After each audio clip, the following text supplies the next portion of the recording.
Paris in early June 1940, the city holds its breath. The cafes along Boulevard Saint-Germain stand empty, their wicker chairs arranged as if waiting for customers who will not come. A few tables still wear yesterday's tablecloths, white linens stirring gently in the warm breeze that drifts up from the Seine. The air smells of chestnut blossoms and something else, something harder to name. Absence, perhaps? The absence of laughter, of argument, of the thousand small sounds that make a city alive. The morning light falls golden across the cobblestones, the same light that has fallen here for centuries. It touches the shuttered windows of apartments, the iron balconies where geraniums bloom unattended, the stone faces of buildings that have witnessed revolution and empire, and now witness this peculiar quiet. Somewhere to the north and east, the war continues. Everyone knows this, though few speak of it directly. The newspapers that still publish use careful words. The radio crackles with reassurances that grow vaguer each day. But the people of Paris have begun to understand what the officials will not yet say. The German advance cannot be stopped. It is not a question of if, but when. And so, the city empties slowly, like water draining from a basin. Each day, more shutters close. More shops display hastily written signs, fermé, closed. More families load what they can carry onto carts, into automobiles, onto their own backs, and join the roads leading south. Those who remain move through the streets like ghosts through a dream. They walk past the Tuileries, where the gardens bloom indifferent to human affairs. They cross bridges over the Seine, where the water flows as it always has, reflecting clouds and sky and the pale stone of the city. Paris waits, beautiful and ancient and impossibly fragile. And in a small apartment in Montmartre, a schoolteacher named Claire opens her eyes to the sound of distant engines and knows that her time to leave has come. Dawn comes slowly to Paris on this June morning in 1940. The light arrives first as a pale suggestion along the eastern horizon, then spreads across the Seine like watercolor bleeding into paper. The river reflects the sky, gray becoming silver, silver touched with the faintest gold. Claire wakes in her small apartment on the third floor of a narrow building in the 5th arrondissement. The room is cool, the window is open just slightly, and through it comes a sound that makes her pause before rising. The distant rumble of engines, low and continuous, like thunder that never quite arrives. She lies still, listening. There are no birds. The sparrows that usually chatter in the eaves at dawn are silent or gone. The absence is more noticeable than any sound could be. Slowly, she sits up. Her feet find the cold floor.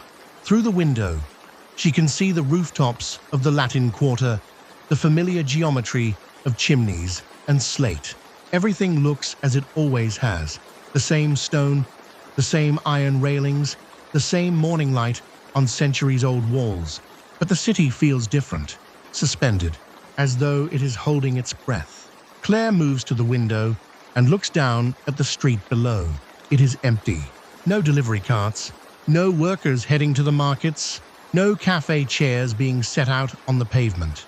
Just the cobblestones, still damp from the night, and the long shadows cast by buildings that have stood through revolutions and sieges and occupations before. She rests her hand on the windowsill. The stone is smooth and cool beneath her palm. Somewhere to the north, beyond the city's edge, the engines continue their low, patient growl. The sound of something approaching, something inevitable. Claire closes her eyes and breathes in the morning air. The city waits, and so does she. Claire stands in the center of her small apartment, and the silence around her feels heavier than it should. The room is filled with morning light, pale and diffused through lace curtains that her grandmother made decades ago. Dust motes drift slowly through the air, catching the sun, indifferent to the weight of the moment.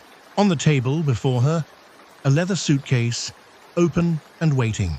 Beside it, the things of her life. A few changes of clothing, a photograph of her parents. The worn copy of Baudelaire she has read so many times, the spine has softened like cloth. She reaches for each item, holds it, considers its weight, not just in her hands, but in her heart. The radio on the shelf crackles with static. A voice emerges, distant and uncertain, offering reassurances that feel hollow even as they're spoken. The government is confident. The situation is under control. Citizens are advised to remain calm. But beneath the words, Claire hears what is not being said. She hears the absence of truth. From the street below, the sound of a cart rolling over cobblestones. A neighbor's voice calling to someone. The ordinary sounds of a city that is no longer ordinary. Claire moves to the window and looks down. A family is loading belongings onto a wagon. The father lifts a small child onto his shoulders. They are leaving. She turns back to the suitcase. There is no more time for hesitation. The decision makes itself really. It has been making itself for days, in the quiet spaces between denial and acceptance. She places the photograph inside, then the book. She folds a sweater her mother knitted. Each item is a goodbye. Claire closes the suitcase and fastens the brass latches. The sound is final, a soft click that echoes in the empty room.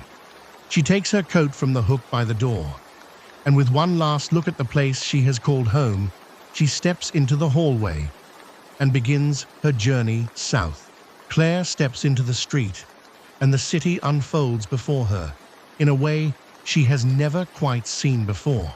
The morning light falls soft and grey across the cobblestones of Montmartre, but the familiar streets feel altered, as though she is walking through a photograph of Paris rather than Paris itself. She passes Madame Chevalier's apartment, where the shutters are being fastened from within. The sound of wood against wood echoing in the quiet. Across the narrow lane, Monsieur Blanc and his son are loading a wooden cart with blankets, a bird cage, a framed portrait wrapped in cloth. The son is perhaps 14.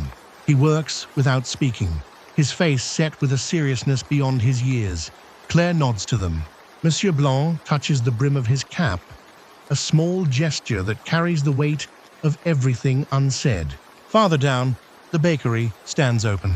Old Monsieur Renard is at the door, his apron dusted with flour as always. But today, he is not selling. He is giving loaves of bread, still warm, pressed into the hands of those passing by. "Take it," he says quietly.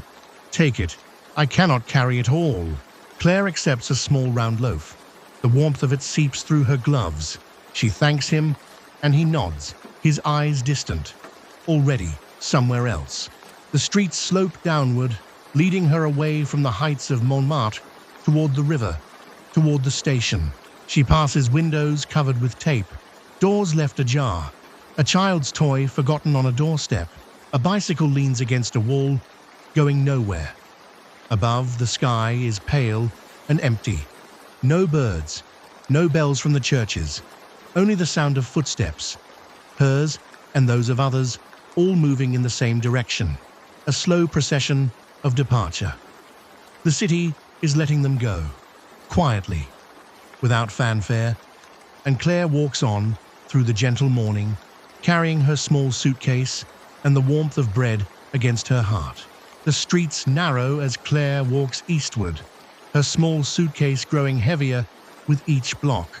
The morning sun climbs higher now, warming the cobblestones beneath her feet, casting long shadows that stretch and fade as she moves through neighborhoods she has known all her life. And then she begins to hear it. At first, it is only a murmur, distant and indistinct, like the sound of the sea carried on an uncertain wind. But with each step, it grows.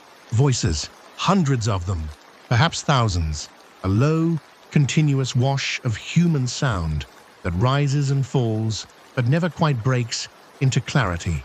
Footsteps too, not the purposeful stride of a city going about its business, but something slower, heavier, the shuffle of many feet, all moving in the same direction, all carrying the same weight of decision and doubt. A child cries somewhere ahead. A woman calls out a name. A cartwheel squeaks rhythmically, metal on stone. Claire turns a corner, and there it is. The Gare d'Austerlitz rises before her like a cathedral of iron and glass, its great arched roof catching the June light and scattering it in pale, dusty beams. But it is not the building itself that stops her breath. It is the crowd.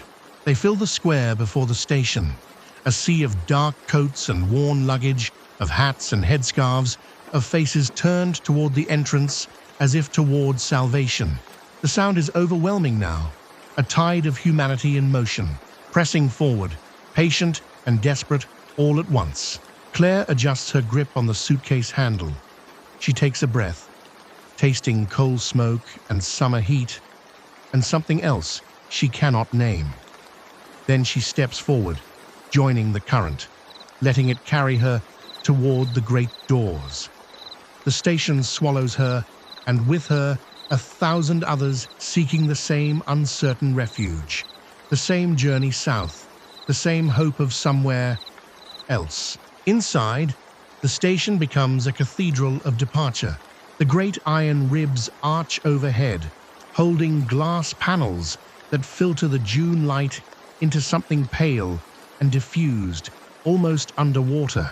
The air itself seems thick with presence. Thousands of bodies, thousands of breaths, all moving slowly through the same uncertain space.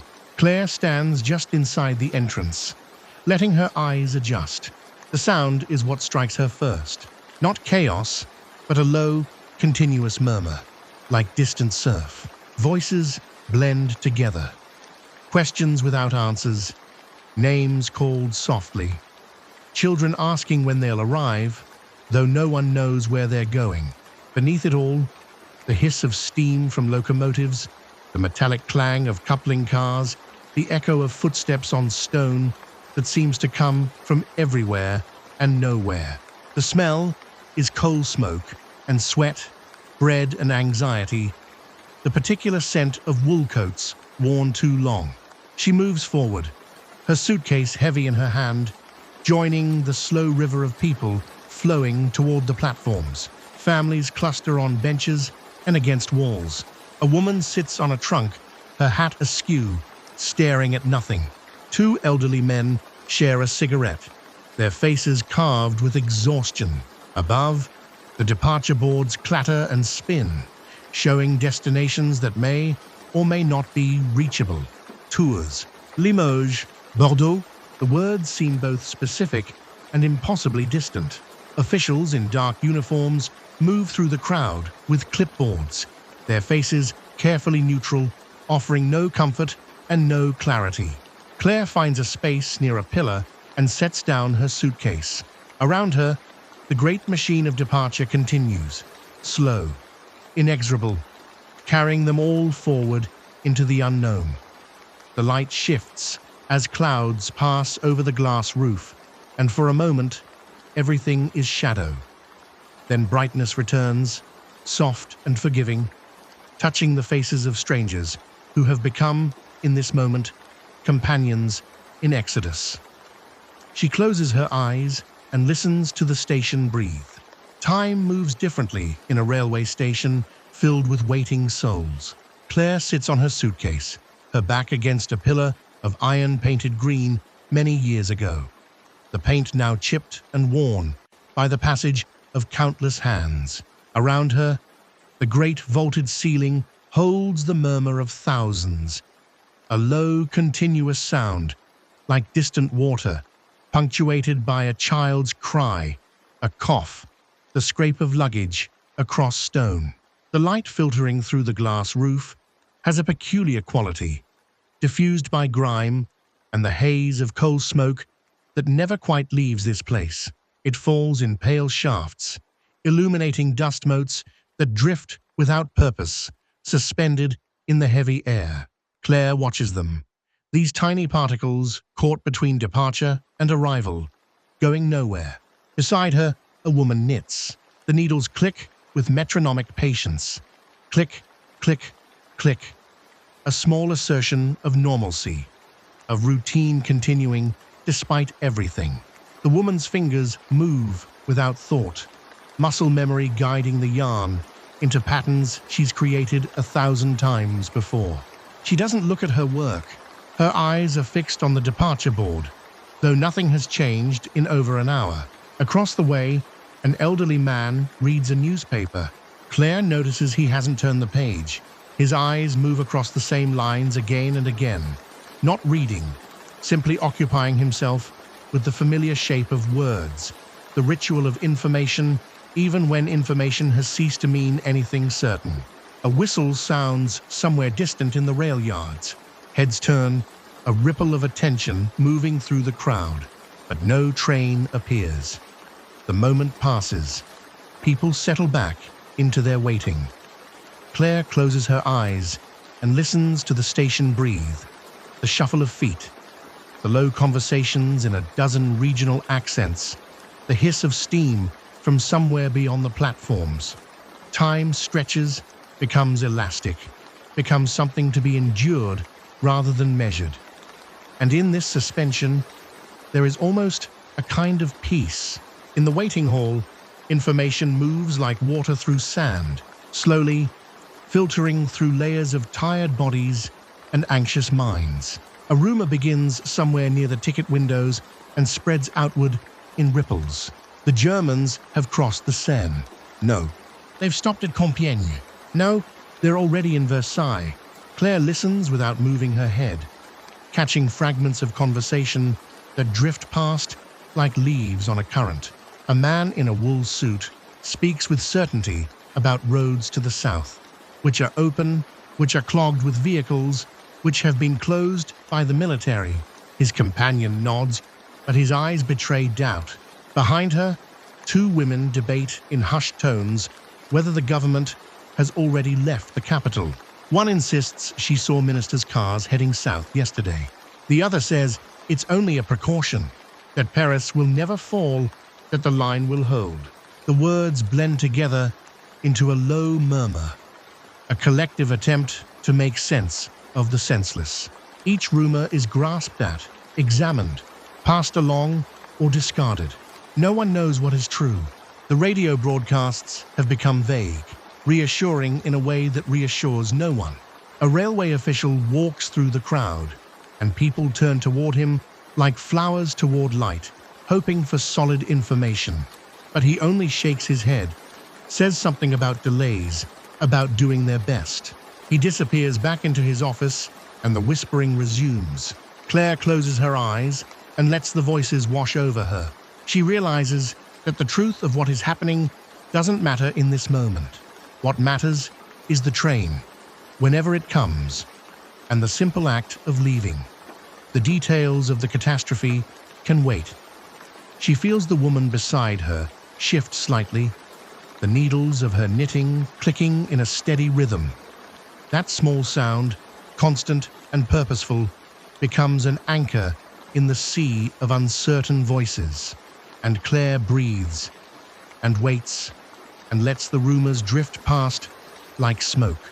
In the midst of the waiting, in the midst of all those voices and footsteps echoing beneath the great iron vault of the station, a small sound cuts through.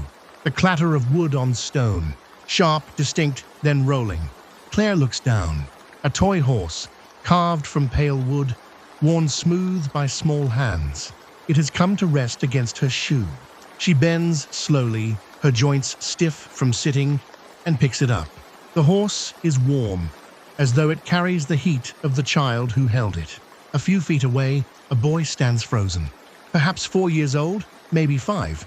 His eyes are wide, fixed on the toy in Claire's hand. His mother kneels beside him, one hand on his shoulder, her face drawn with exhaustion that goes deeper than sleeplessness. Claire crosses the small distance between them. She holds out the horse, and the boy takes it carefully, clutching it to his chest. His mother's lips form words, "Thank you," though Claire barely hears them over the station's din. For a moment, their eyes meet. In that glance, Claire sees everything.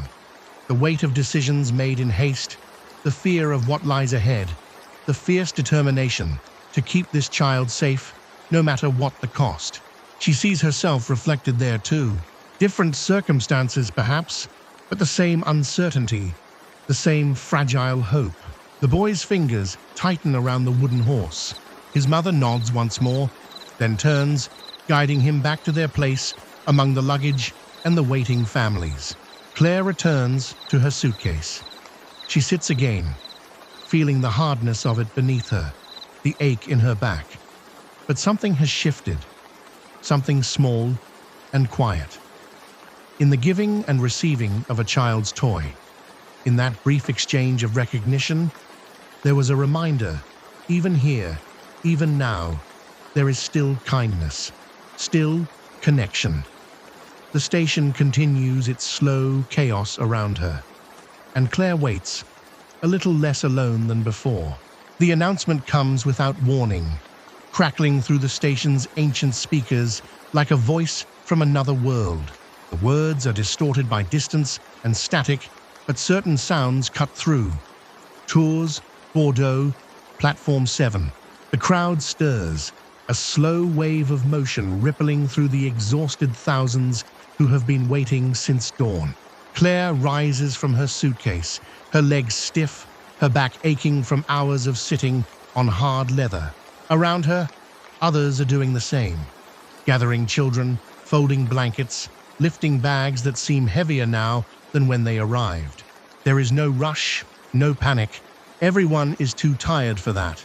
The movement is slow, almost dreamlike, as if the entire station is waking from a troubled sleep. The voice on the speaker repeats the announcement, and this time, Claire catches more of it. Departure in 20 minutes. Limited capacity. Women and children given priority. The words hang in the smoky air, mixing with the smell of coal and unwashed bodies and the faint sweetness of someone's forgotten perfume. Claire picks up her suitcase. It contains so little. A few clothes, some books, a photograph of her parents, taken before the last war. Everything else remains in her apartment in Montmartre, waiting in rooms that may never see her again. She pushes the thought away. There will be time for grief later. Now there is only the platform, the train, the possibility of moving south. The crowd begins to flow toward the platforms, a river of humanity moving through the cathedral of iron and glass.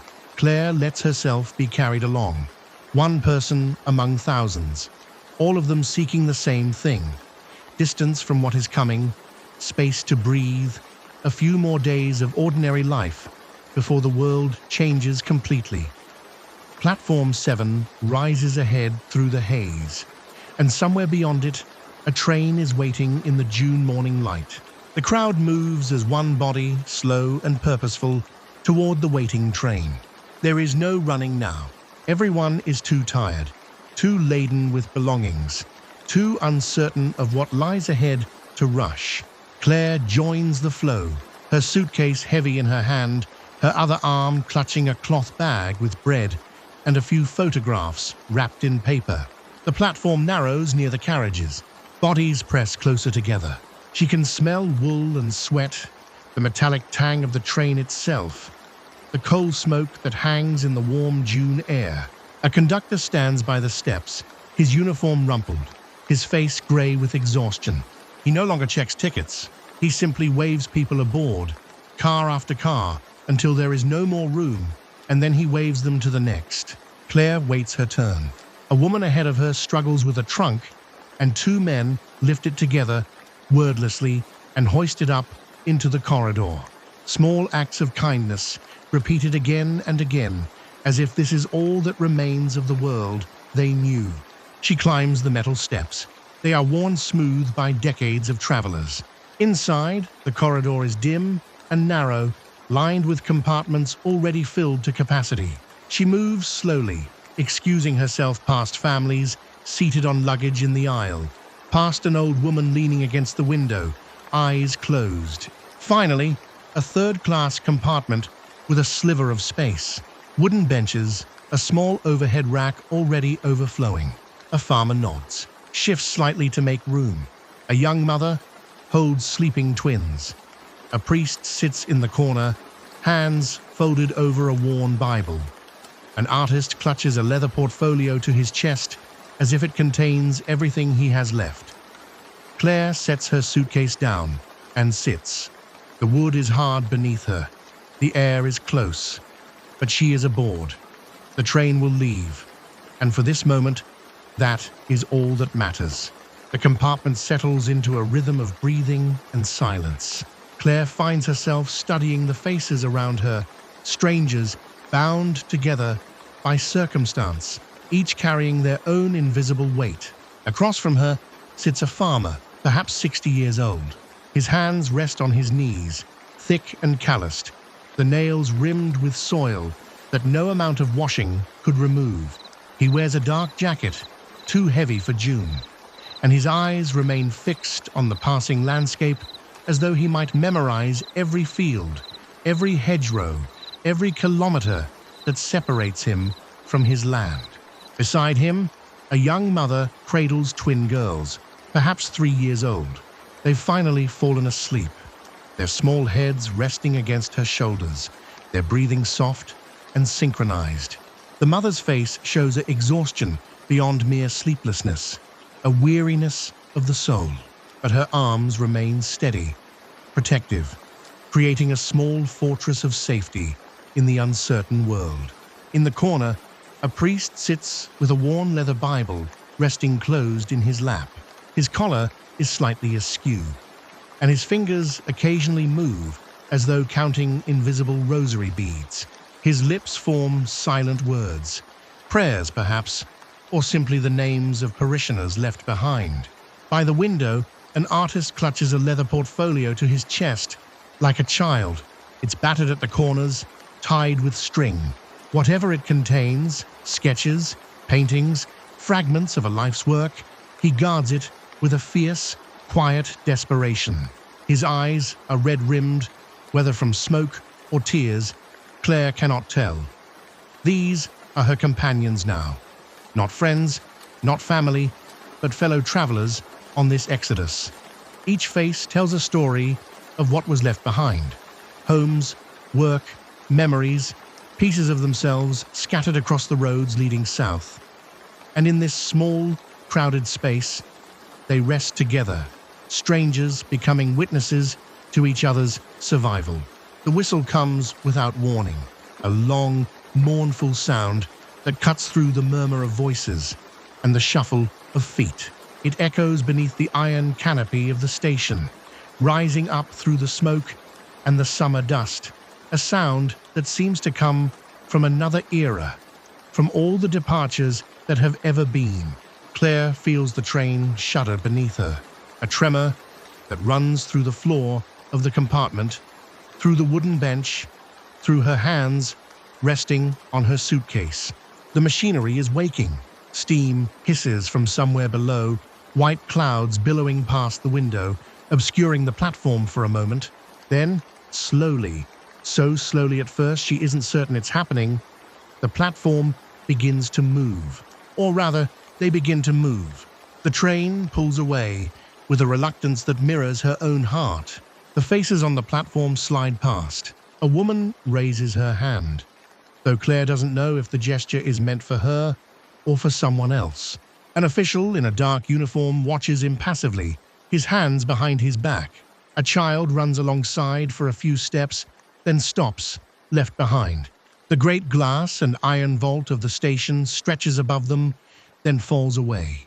Daylight opens up. The buildings of Paris appear. Apartment blocks with shuttered windows, factory walls, a church spire catching the afternoon sun.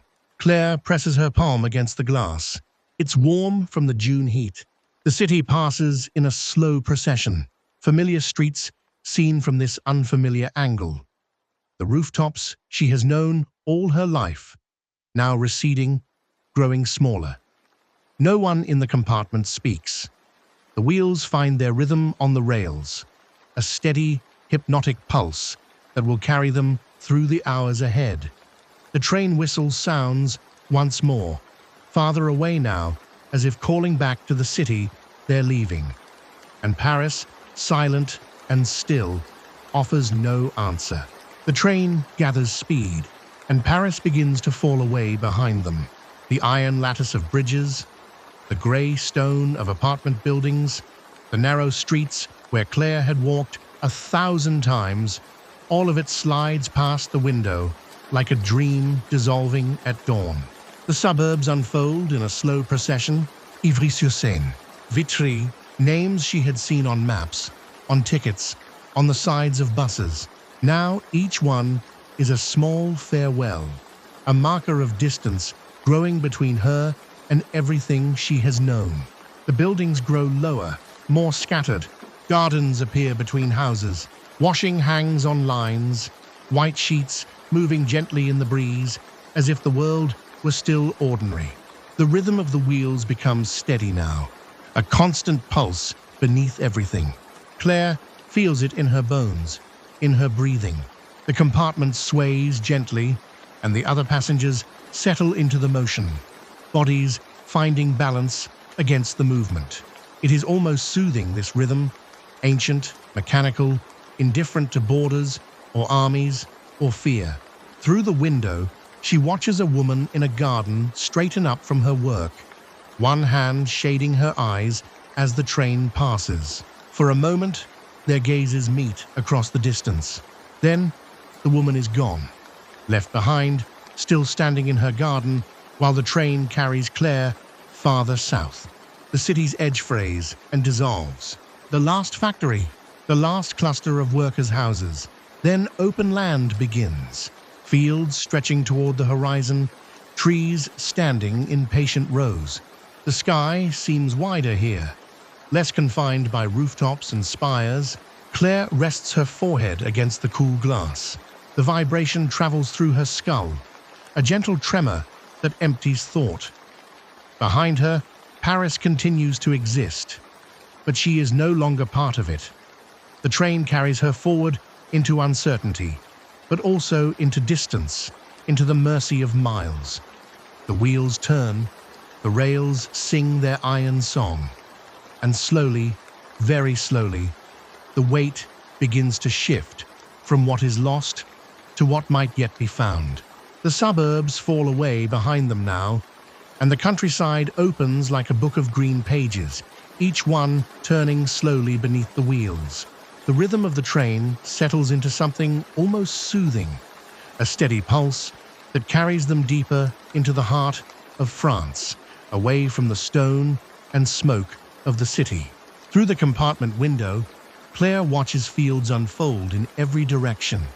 They are impossibly green, these fields of early June, painted in shades of emerald and jade beneath a sky that knows nothing of armies or borders. Wheat sways in gentle waves, responding to a breeze she cannot feel, but can somehow sense through the glass. Along the edges of the track, wildflowers have claimed the margins. Poppies mostly, their red petals bright as drops of paint against the pale gravel.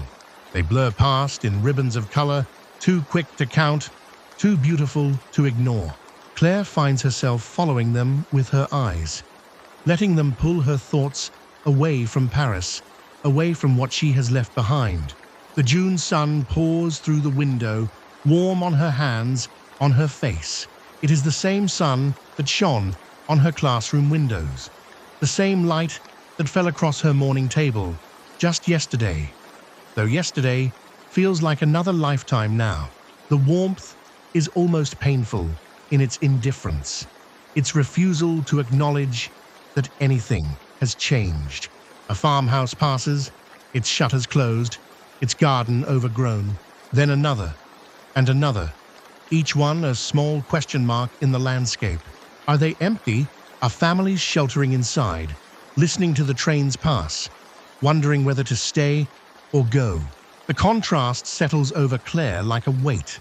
Out here, the world continues its ancient patterns. Seeds become wheat, flowers bloom and fade. The earth turns beneath the sun, patient and enduring, while human affairs rush past on rails of steel. She closes her eyes for a moment, letting the warmth soak into her skin, letting the rhythm of the wheels carry her towards sleep. toward forgetting, toward whatever waits in the green distance ahead. Inside the compartment, silence settles like dust in afternoon light. No one speaks now. The initial flurry of boarding, the nervous introductions, the tentative questions, all of that has faded. What remains is the shared weight of leaving, heavy and unspoken, filling the space between strangers who have become accidental companions. The twins sleep against their mother's shoulder, their small faces peaceful in a way that only children can manage. She stares past them, through the window, her eyes following the passing fields, but seeing something else entirely, something farther away, someone perhaps left behind. The farmer sits with his hands folded in his lap, those calloused, capable hands now still. He watches the countryside roll past, land like the land he knows, soil like the soil he's worked, but it isn't his. His fields are to the north now, and who tends them, who will bring in the harvest? These questions have no answers. The priest's lips move silently, forming prayers worn smooth by repetition. His fingers rest on the cover of his Bible, tracing patterns only he can see. The artist beside him clutches his portfolio against his chest, like a child holding a beloved toy. Inside are sketches, fragments of a life's work, all he could carry. Claire feels it too. This collective exhaustion that goes deeper than the body. It is the weariness of uncertainty, of not knowing if the places they've left will still exist when this is over, of not knowing if there will be an over at all. The train sways gently, rocking them like a cradle.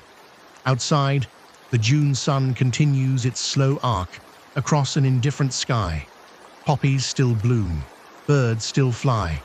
The world continues, beautiful and unconcerned. And in the silence of the compartment, among strangers bound by circumstance, there is a strange comfort. They are not alone in their not knowing. They are not alone in their fear. They are simply together, moving south, toward whatever waits. The train slows without warning. No station appears, no platform, just the open countryside, green and still under the afternoon sun. The wheels complain, metal against metal, then fall silent. The sudden absence of motion is disorienting. For hours, the rhythm of the rails has been constant, a heartbeat beneath everything. Now nothing. Claire feels the silence settle over the compartment like dust. The farmer shifts in his seat, peering out the window. The mother instinctively draws her twins closer, though they still sleep, their small chests rising and falling in perfect rhythm. The priest closes his Bible, one finger marking his place. No one speaks. Outside, the fields stretch away in all directions. Poppies nod in a breeze that cannot be felt inside the carriage. A farmhouse stands distant and alone, its shutters closed. No explanation comes from the conductor. No announcement echoes down the corridor. Then, faint at first, a sound, high and droning, like an insect, but larger, much larger. It grows, filling the air, filling the silence. Claire's breath catches. Others hear it too. Faces turn upward instinctively, though the ceiling shows them nothing. The sound climbs, passes overhead, a mechanical droning that seems to pull at something deep in the chest. An airplane, German or French, no one can say. It doesn't matter. The sound alone is enough. Everyone freezes, suspended between heartbeats, waiting. The drone continues, moving south, fading gradually into the distance. Seconds pass, then a minute. The fields remain undisturbed. The poppies continue their gentle swaying. The farmhouse keeps its silent vigil. Slowly, breath returns to the compartment. The farmer exhales. The mother's grip loosens slightly. The priest opens his Bible again, though Claire notices his hands tremble just a little. And then, with a shudder and a sigh, the train begins to move once more, carrying them forward into the long afternoon. The train shudders once, then twice, and slowly, Almost reluctantly, it begins to move again. The wheels turn beneath them, finding their rhythm once more. The sound returns, that steady, patient clacking that had carried them from Paris, now resuming its work. The tension that had filled the compartment during the silence begins to dissolve, seeping away like water into dry earth. Someone exhales a long, slow breath that speaks of relief, too profound for words. The farmer shifts in his seat, his shoulders dropping slightly. The mother adjusts the twins, who had pressed against her during the stillness, their small bodies tense with the fear they'd absorbed from the adults around them. Now they settle again, sensing that the danger, whatever it was, has passed overhead and moved on. The priest closes his eyes and moves his lips in what might be prayer, or simply gratitude. Claire watches the countryside begin to slide past the window once more. The fields continue their patient growing, the hay rippling in waves beneath the afternoon breeze. Everything outside looks exactly as it did before the stop. The same green, the same gold, the same indifferent beauty. But something has shifted inside the compartment. They have shared a moment of fear, held their breath together, waited together in that terrible silence. And now they are moving again, continuing south, still together. The artist reaches up and opens the window wider. Warm air flows in, carrying with it the scent of summer. Cut hay and wildflowers, sun-warmed earth, and something green and living. It fills the compartment, displacing the stale anxiety that had gathered there. Claire turns her face toward the breeze and lets it wash over her. The rhythm of the rails is steady now, reliable, almost comforting in its constancy. They are moving again. And for this moment, that simple fact is enough. The sun reaches its peak, then begins its slow descent toward the western horizon.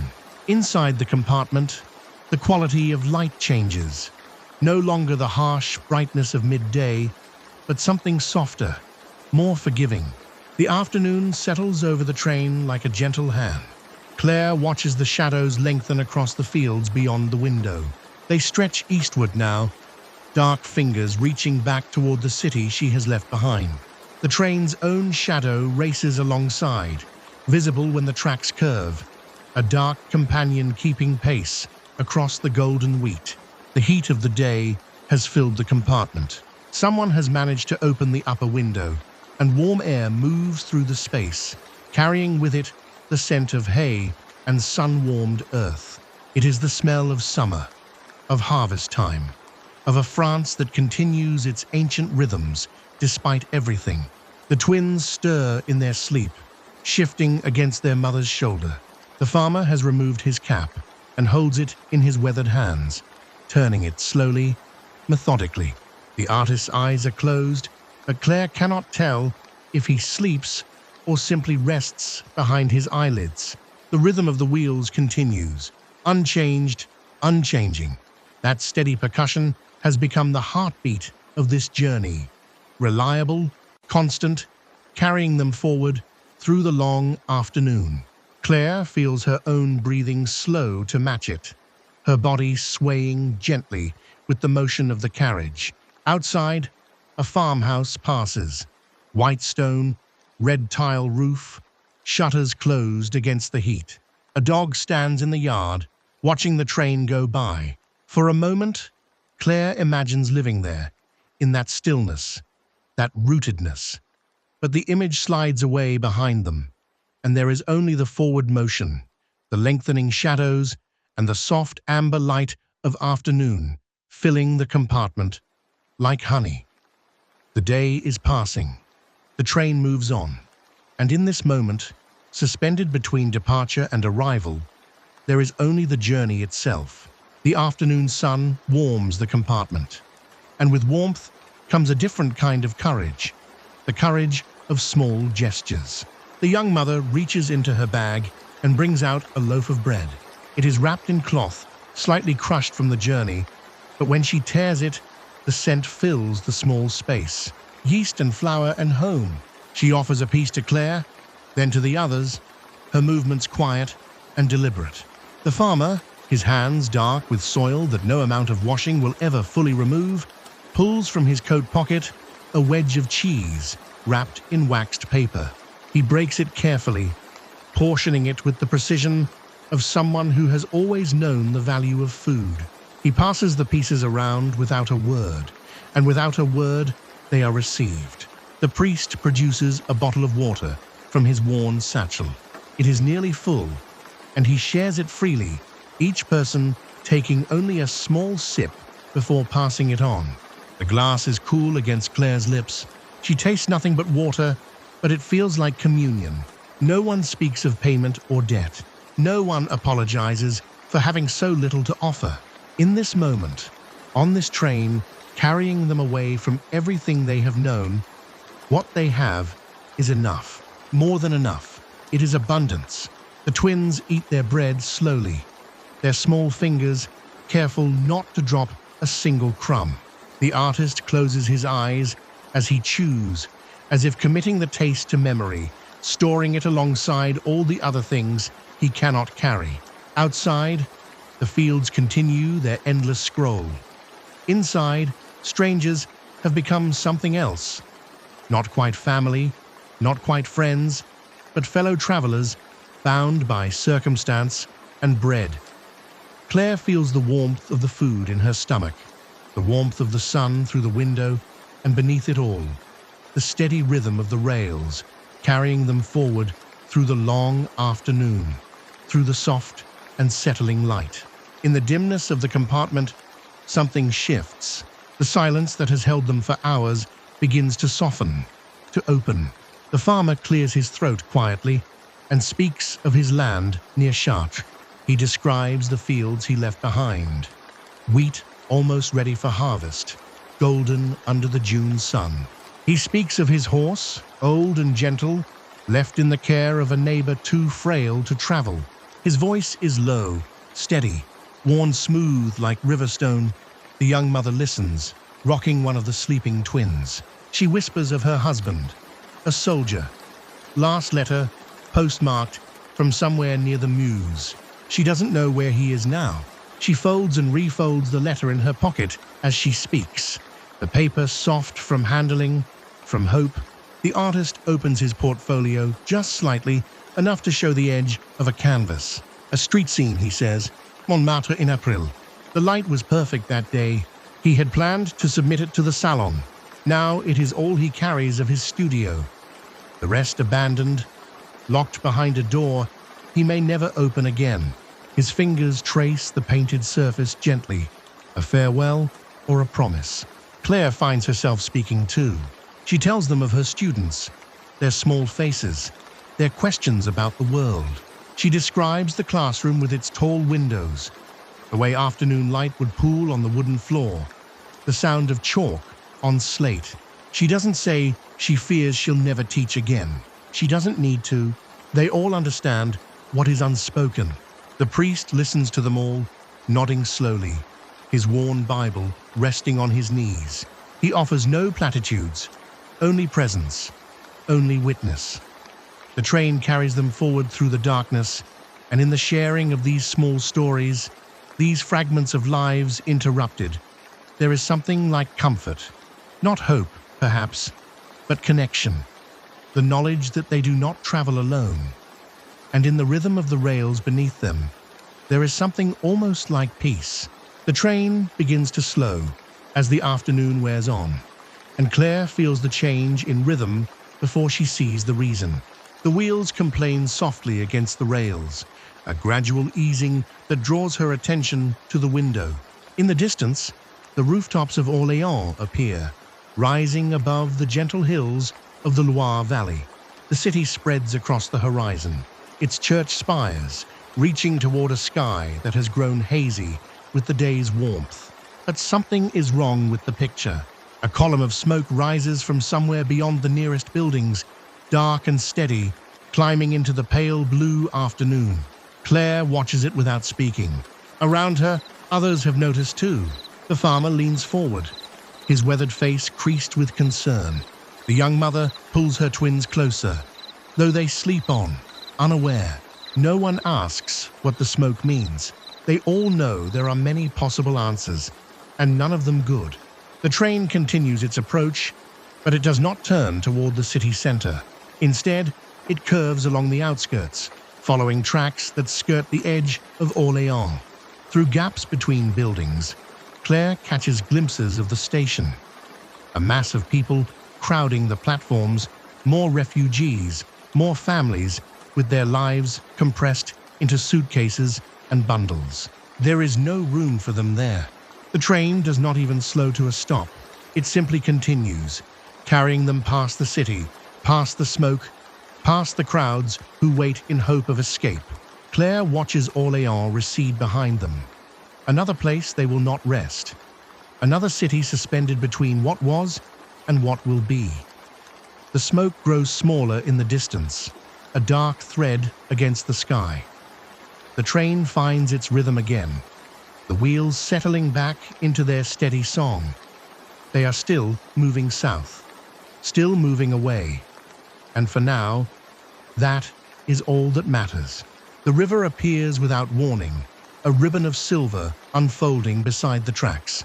The Loire, even its name carries the weight of centuries, of a France built on stone and water and the slow passage of time. Claire presses closer to the window. The late afternoon light transforms the water into something almost luminous, catching the ripples and turning them to molten gold. The river is wide here, unhurried, flowing north, while the train carries its cargo of displaced souls south. Two currents moving in opposite directions. On the far bank, a chateau rises from a wooded hill. Its pale stone glows in the amber light. Turrets and towers reaching toward the sky, with an elegance that belongs to another age entirely. Claire tries to remember its name. Chambord, perhaps, or Amboise, but the details slip away. It doesn't matter. What matters is that it stands, indifferent and eternal, while below it, the train passes, carrying the evidence of France's unraveling. The farmer beside her stirs, following her gaze. He says nothing, but his expression speaks volumes. These chateaux, these monuments to kings and courtiers, to power and beauty and permanence, they have witnessed wars before. The 100 Years' War, the Revolution. They have endured. But will they endure this? The question hangs unspoken in the compartment. More chateaux appear as the train follows the river's curve. Some stand proud on hilltops. Others nestle in valleys, half hidden by ancient oaks. Gardens stretch down to the water's edge, formal and precise, as if order itself could hold back chaos. The light continues to soften, the gold deepening to amber, then to rose. The Loire reflects it all, a mirror held up to a France that was, and perhaps will be again. Claire watches until the river bends away, disappearing behind a stand of poplars. The rhythm of the wheels continues, steady and sure, carrying them deeper into the south and into the gathering dusk. The light turns golden, then amber, then violet. Claire watches the transformation through the smudged window of the compartment, her forehead resting gently against the cool glass. The sun descends toward the horizon, painting the Loire Valley in colors that seem too beautiful for such a moment. The fields glow as if lit from within, and the river catches the last rays, turning to molten copper. Inside the compartment, shadows deepen. Faces become softer, less distinct. The harsh lines of worry and exhaustion blur into something gentler. The twins wake slowly, their small hands rubbing sleep from their eyes. One of them asks a question. "Where are we going, Maman?" And the mother's answer is a murmur, a soothing sound without clear words. Sometimes there are no answers, only comfort. The priest shifts in his seat, his fingers finding the worn pages of his Bible. He doesn't read. The light is too dim now, but his lips move silently, forming prayers that have been spoken for centuries. Perhaps he prays for those on the train, perhaps for those left behind, perhaps simply for the strength to continue. The artist stares at his hands, turning them over as if seeing them for the first time. Hands that held brushes, that mixed colors, that created. Now they hold nothing but themselves. The farmer's eyes remain fixed on the darkening landscape, watching his country slip past, kilometer by kilometer. Claire feels the day releasing its hold. The temperature drops slightly, and someone pulls a thin blanket around their shoulders. The rhythm of the rails continues, steady and patient, carrying them through the gathering dusk. The world outside fades to silhouette, trees, buildings, distant hills becoming shapes without detail. In this twilight hour, suspended between day and night, between past and future, there is a strange peace. The train moves on, and they move with it, held in the gentle dimming of the light. The train slows again, wheels groaning against the rails, with a sound like a long exhale. Through the window, a small station emerges from the gathering dusk. A modest platform, a single lamp casting weak yellow light across weathered stone. The name on the sign is unfamiliar. Somewhere in the Loire Valley, somewhere between the life left behind and the uncertain destination ahead. The train shudders to a stop. For a moment, no one moves. Then, slowly, a few passengers rise, gathering their belongings with the careful movements of the exhausted. An elderly couple, a man with a limp, a woman carrying a bird cage covered with cloth. Claire watches them descend to the platform. They stand there, looking around at the darkening countryside, at the few houses visible beyond the station, their windows already shuttered against the night. Perhaps they have family here. Perhaps they simply cannot travel any farther. A station master appears, his uniform rumpled, his face drawn. He speaks quietly with the new arrivals, gesturing toward the village. His voice doesn't carry, but his manner is kind. There are still places, it seems, where kindness persists. Others board, a handful of figures carrying bundles, moving quickly, heads down. They squeeze into already crowded compartments. One woman pauses at Claire's door, sees no space, and moves on without a word. The platform is nearly empty now. The lamp sways slightly in a breeze that carries the scent of distant rain. Somewhere a dog barks. Somewhere a door closes. The whistle sounds, a single, soft note that seems almost apologetic. The train begins to move again, pulling away from the small station, leaving those few souls to whatever shelter they might find in the countryside. The lamp recedes into the distance, a single point of light growing smaller and smaller, until the darkness swallows it completely, and the journey continues, carrying them all deeper into the summer night. Darkness fills the compartment, like water rising slowly in a well.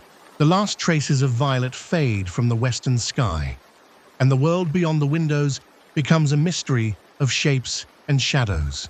Inside, faces disappear into the gloom, becoming only voices, only breath, only the small sounds of people settling into an uncertain night. Someone strikes a match. For a moment, a candle flickers to life, casting warm light across tired faces. The flame dances with the movement of the train, creating shadows that sway and bend. But then a voice, quiet, apologetic, reminds them of regulations, or perhaps it is simply fear. Fear of being seen from above, of drawing attention to this fragile vessel carrying its cargo of hope through the darkness. The candle is extinguished. The darkness returns, deeper now for having been briefly interrupted. They travel in shadow. The windows reflect nothing but the faint outline of heads, the occasional gleam of an eye, catching some distant, invisible light. Outside, the French countryside passes unseen. Villages without lights, fields under stars, roads empty of all but memory. The twins whimper softly, and their mother's voice comes low and steady, humming something wordless and old. The sound mingles with the rhythm of the rails, becomes part of the train's lullaby. The farmer shifts in his seat. The priest's breathing grows slow and regular. Claire pulls her coat tighter and rests her head against the wooden paneling. The darkness is almost comforting now. A blanket, a shelter, a place where the future cannot yet be seen, and therefore cannot yet frighten. In this moving darkness, they are suspended between what was and what will be, travelers in the deep night of a changing world. And the train carries them on through the hours when even worry grows tired and sleep, at last, becomes possible. In the darkness, the world contracts to sound and motion. The train becomes everything, a universe of rhythm and steel, carrying its cargo of displaced souls through the French night. The wheels speak their endless language against the rails, a two-beat pulse, steady and hypnotic. Click-clack, click-clack, click-clack. The joints in the track mark time like a metronome set to the tempo of flight. Claire lets the sound wash over her, through her, until she cannot tell where the rhythm ends and her own heartbeat begins. The carriage sways gently, a rocking motion that might comfort a child, left and right, forward and back, the suspension absorbing the imperfections in the roadbed. Someone's head lolls against the window with each sway. The twins breathe in unison against their mother's chest. Occasionally, the pitch changes. The wheels cross a junction, and the sound rises, becomes more complex, a brief percussion of possibility, of paths not taken. Then back to the steady rhythm. South, always south. The whistle sounds from somewhere far ahead, mournful and long. It echoes across invisible fields, announcing their passage to no one, or perhaps to everyone, a declaration. We are still moving, still seeking, still hoping. Claire's eyes are closed now, but she isn't quite sleeping. She exists in that border country between waking and dreams, where the train's rhythm becomes a kind of meditation. The clacking wheels are prayer beads counted by steel. The swaying is a gentle insistence that she let go, that she trusts the rails to carry her forward. In this darkness, there is no past, no future, only the present moment, measured in the spaces between wheel strikes. Only the collective breath of strangers who have become, for this night, a single organism, breathing, swaying, hoping together. The rhythm continues, unchanging and eternal, carrying them all toward whatever dawn will bring. In the darkness of the compartment, Claire sits with her eyes closed, though sleep will not come. The train rocks gently, a cradle moving through the night, and in that motion, she finds herself drifting not into dreams, but into memory. She thinks of her classroom, the tall windows that faced east, catching the morning light, the way it would fall across the wooden desks, illuminating dust motes that danced like tiny stars. 23 children, their faces now vivid in her mind. Jean-Paul, who could never sit still. Marie, who read beyond her years. Little Thomas, who brought her wildflowers every Monday. They won't return in September. The thought arrives without drama, a simple fact that settles in her chest like a stone in still water. The school year that will never be, the lessons unfinished, the books still on her shelves. Molière, Hugo, the worn atlas with its colorful maps of a world that seems so orderly, so knowable. She left them behind. Not just the books, but the life itself. The apartment where morning coffee tasted a certain way. The bakery on the corner where Madame Renard would save her a croissant. The park bench where she would sit on Sunday afternoons, correcting papers while pigeons gathered at her feet. All of it receding now, mile by mile, into the past. The train whistle sounds, low and mournful, calling out to the empty fields. Somewhere in the compartment, one of the twins murmurs in sleep. The farmer shifts, his breathing steady and deep. Claire opens her eyes to the darkness. Grief moves through her, but it is gentle, almost tender.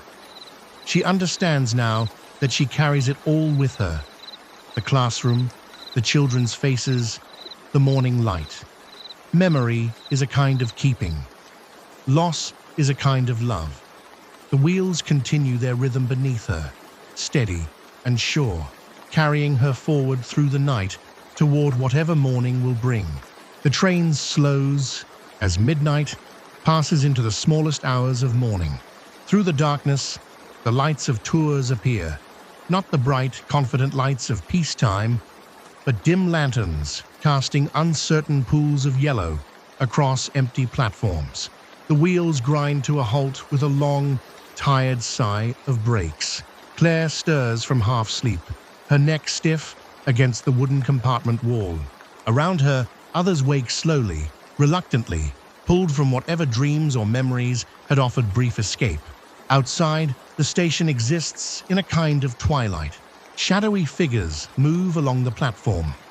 Officials with lanterns swinging low, their faces obscured beneath caps and collars turned up against the night chill.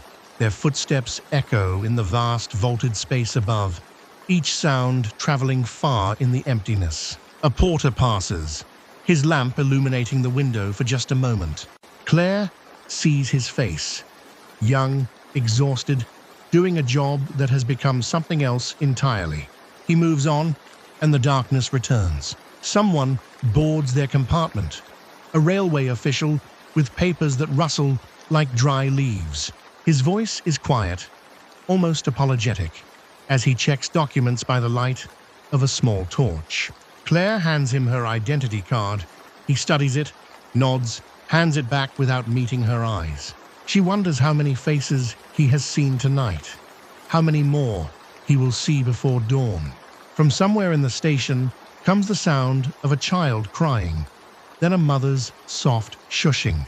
A whistle blows, short, muted, as if even the train is trying not to wake the sleeping world.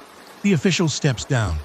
His lantern moves away along the platform, joining the other small lights drifting through the darkness like fireflies. The train will continue to Bordeaux.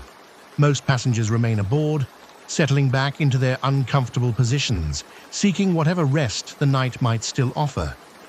The wheels begin to turn again, carrying them deeper into the south, deeper into the unknown. And the station at Tours fades behind them, its dim lights swallowed by the greater darkness of a country holding its breath. Past midnight now, the train moves through a darkness so complete it feels as though the world itself has folded inward, leaving only this small compartment, these breathing bodies, and the endless rhythm of steel wheels on iron rails. Claire shifts slightly, careful not to disturb the woman beside her. Through the window, she can see nothing at first, just blackness, vast and unbroken.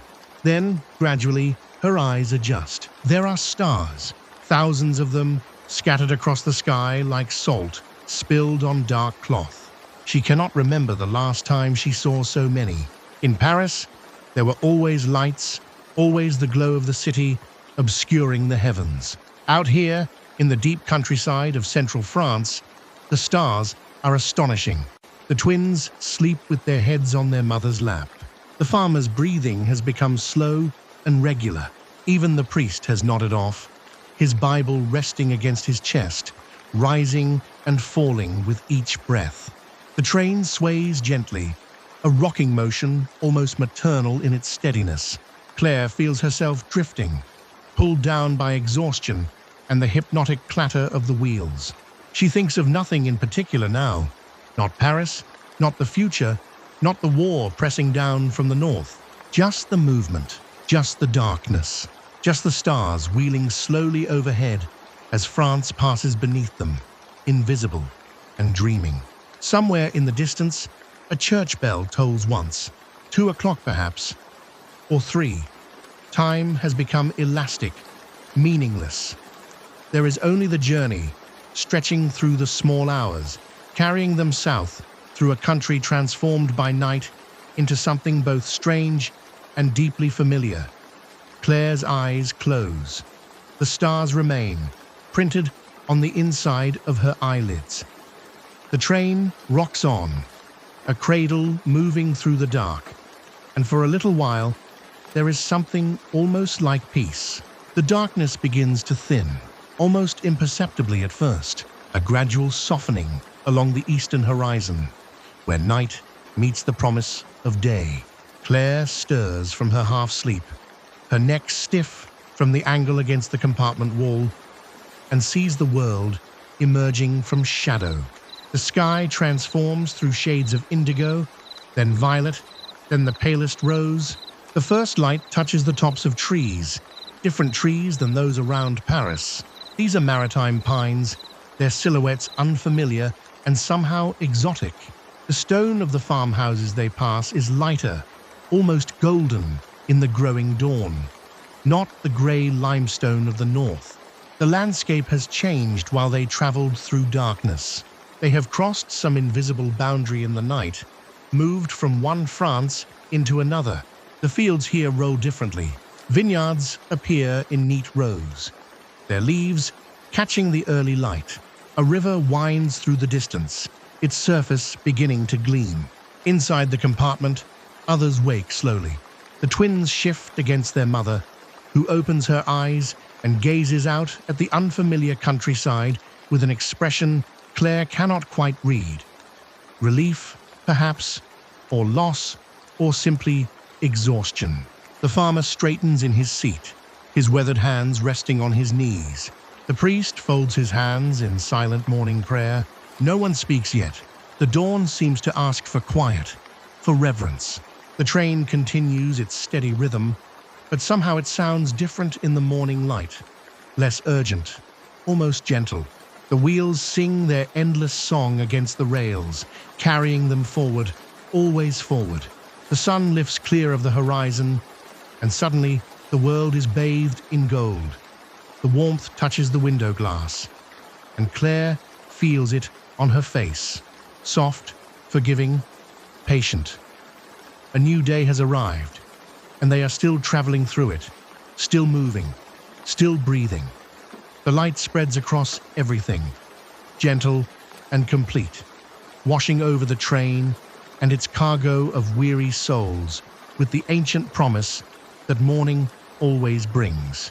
The train slows now, a gradual easing of speed that Claire feels in her body before she hears it in the wheels. The rhythm that has carried them through the night begins to soften, to hesitate, as though the locomotive itself is uncertain about arriving. She lifts her head from where it has rested against the window frame. Her neck is stiff. The glass is cool against her palm as she steadies herself and looks out into the early morning. Buildings appear, scattered at first, then more frequent, stone walls the color of honey, red tile roofs still dark with dew. They pass through the outskirts of Bordeaux slowly, respectfully, as though not wanting to disturb the city's sleep. The landscape has changed entirely from Paris.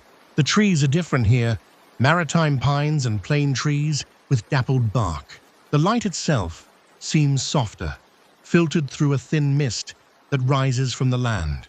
There is a warmth in the air even at this hour, a suggestion of the south, of the ocean somewhere beyond the rooftops. The farmer stirs across from her. The mother gathers her twins closer, smoothing their hair.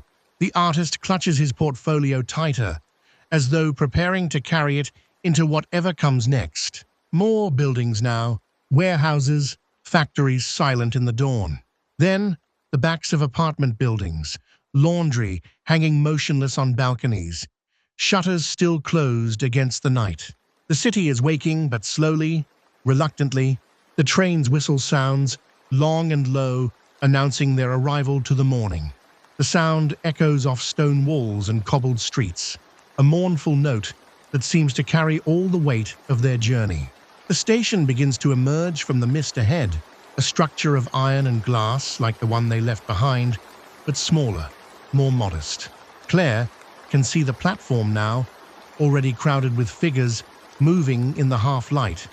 The wheels slow further, the rhythm becoming something almost like a heartbeat, steady and calm. The journey is nearly over. Whatever awaits them in Bordeaux, they are almost there. And for this moment, suspended between motion and stillness, there is only the gentle deceleration and the quiet breathing of those who have traveled through the night together.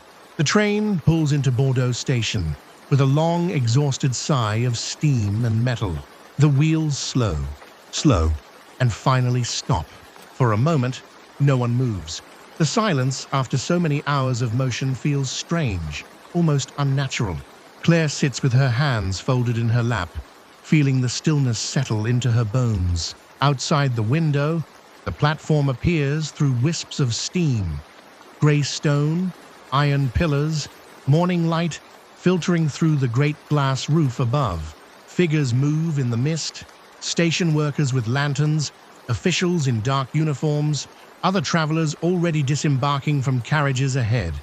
The farmer beside her rises first, slowly, as if his body has forgotten how to stand. He reaches for his canvas bag, nods once to the compartment, and makes his way toward the door. The mother gathers her twins, wrapping them in their coats, though the morning is already warm. The priest closes his Bible and tucks it carefully into his pocket. Claire reaches for her suitcase, feels its familiar weight in her hand. She stands, joins the slow procession down the narrow corridor. The train car smells of coal smoke and sleep, of too many people in too small a space for too long. But there's something else now. The scent of the outside world drifting in through the open doors. Warmer air. A hint of something green and growing. The queue shuffles forward, patient, weary. No one rushes. There is nowhere left to rush to. They have arrived, though what that means, none of them quite knows yet. Claire reaches the doorway, sees the steps leading down to the platform. She takes a breath, and then another. The journey from Paris is over. Whatever comes next begins now. Claire steps down onto the platform, and the first thing she notices is the air. It is different here, warmer, softer somehow. There is a quality to it that Paris never had, a faint sweetness, a touch of salt, carried from the Atlantic, still many miles away, but present nonetheless, like a promise or a memory. The platform is crowded. Hundreds of people move slowly, uncertainly, like a river that has lost its banks. Suitcases scrape against stone. Children cry, their voices thin and tired. Officials in dark uniforms stand near the exits, checking papers, directing the flow with weary gestures that suggest they have been doing this for days without rest. Claire sets down her suitcase for a moment and simply stands. Her legs ache from the long night. Her back is stiff, but she is here. She has arrived. The train behind her hisses and sighs, releasing steam into the morning light. The sound is almost gentle, like a great animal settling after a long run. Above, the station's iron framework arches into the brightening sky. Pigeons move along the beams, indifferent to the human tide below. Their soft cooing mingles with the announcements, echoing from unseen speakers. Destinations, delays, instructions. No one seems able to follow. Claire picks up her suitcase again. The handle is worn smooth from her grip. She joins the slow procession toward the exits, passing faces she will never see again. Refugees like herself, each carrying their own small portion of a world left behind. Some look dazed, others determined. Most simply look tired, beyond measure. The June sun slants through the high windows, casting long bars of light across the platform. Dust motes drift in the beams, golden and slow, as if time itself has thickened in this place of arrivals and departures. And Claire walks forward, one step and then another, into the warmth of the southern morning. The platform empties slowly, like water draining from a basin. Claire stands for a moment beside the train that carried them through the night, her hand resting on the warm metal of the carriage. The mother with the twins appears beside her, adjusting the weight of her bags, the children drowsy against her shoulders. They look at each other, these two women who shared bread and silence, and the long hours of uncertainty. No words are necessary. The mother nods once, a gesture that contains everything: gratitude, recognition, the acknowledgement of a bond formed in transit and now released. Claire nods in return. The woman turns and is absorbed into the crowd, the twins' small heads bobbing above the sea of refugees like flowers on a current. The farmer emerges next, his calloused hands gripping a worn leather case. He extends one hand to Claire, and she takes it. His palm is rough, warm, solid, the hand of someone who has worked earth and knows the rhythms of seasons. He says nothing, but his eyes are kind. He releases her hand and moves toward the station exit, his broad shoulders disappearing into the morning light. The priest is the last. He approaches slowly, his worn Bible tucked under one arm. He pauses before Claire and makes a small sign of blessing in the air between them, his fingers tracing an invisible cross. His voice is barely a whisper.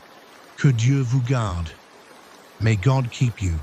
The words are soft as breath, as the touch of wind. Claire watches him go, his black cassock becoming one more shadow among many. Around her, the platform continues its slow dissolution. Families reuniting, others searching, still others simply standing, uncertain where to turn. The train behind her ticks and settles, cooling in the June warmth. She is alone now, but she carries something with her, the memory of shared bread, of quiet kindness, of strangers who became for one night companions on an uncertain road. Claire walks out of the station into the June morning. The air is different here, warmer, softer, touched with something she cannot quite name. Perhaps it is the Atlantic, still miles away, sending its breath inland. Perhaps it is simply the South, a different light, a different quality of warmth on her skin. The street before her is crowded, but moving slowly. Refugees like herself, carrying suitcases and bundles, walking without clear destination. Some sit on the curb, too exhausted to continue. Others stand in small groups, speaking in low voices, trying to make sense of where they are and what comes next. Claire sets down her suitcase for a moment. Her shoulders ache.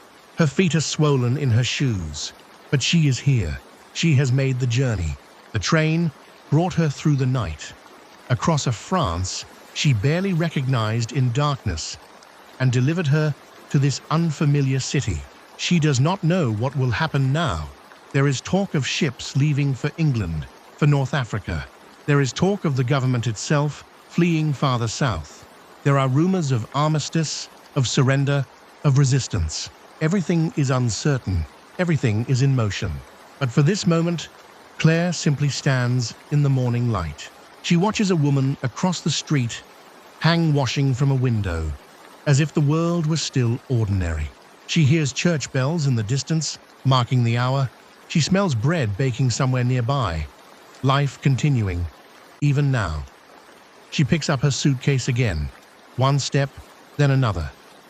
The road ahead is unknown, but it is a road, and she will walk it as she walked through Paris, as she boarded the train, as she traveled through the long night, one step at a time. The morning opens before her, warm and wide and waiting. And for now, that is enough.